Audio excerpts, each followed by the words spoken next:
Hello there, my name is Stephanie Rojo. I'm an attorney at Stone Law Offices in Las Vegas, Nevada. Today we are going to focus on revoking a will. Does it make sense? Is it something you really need to do? Are there alternatives to revoking that will? And what are those alternatives?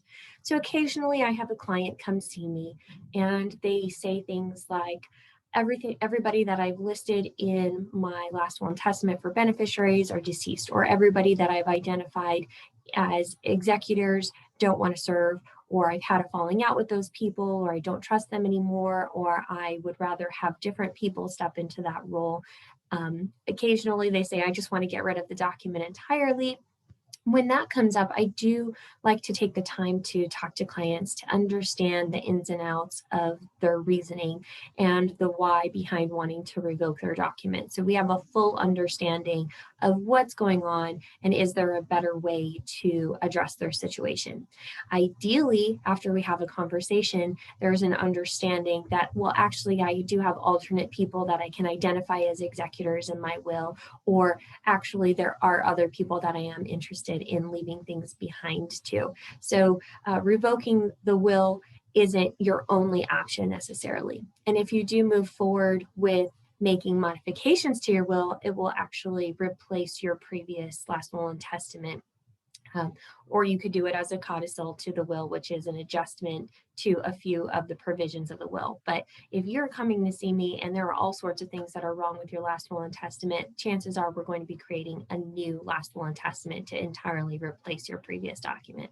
Not every client wants to go that direction, and that's entirely fine.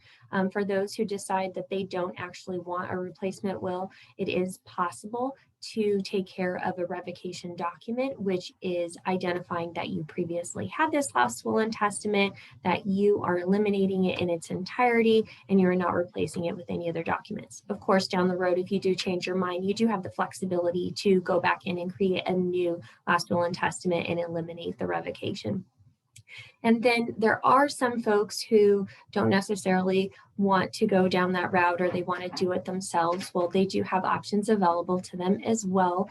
It's not recommended that you do this without talking to an attorney first. However, you do have the ability under the Nevada statutes to destroy your documents, shred them, eliminate them, throw them away, get rid of them, with the intention of voiding out your last will and testament. If you do destroy those documents, you want to make sure that there aren't other copies floating around, because if there are copies floating around, you've given some to your friends or family, there is a chance that even though they don't have the original upon your passing, that they might want to try to prove up a copy of your last will and testament to the court. So it's really important that you actually sit down with an estate planning attorney to discuss your options and know what is the best way to go for yourself.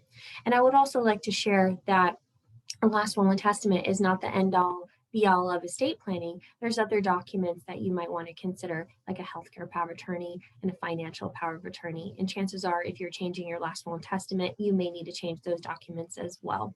And depending on the type of assets you own, you may need to level up to some type of trust planning. So it's very important that you don't take this into your hands yourself, that you actually talk to an estate planning attorney who deals with these issues on a day in and day out basis, so you can understand what your options are and make a decision that's right for you. My name is Stephanie Rojo. I'm an attorney at Stone Law Offices. I would love to talk to you about your existing will and your options moving forward. You're welcome to call me at 702-998-0444.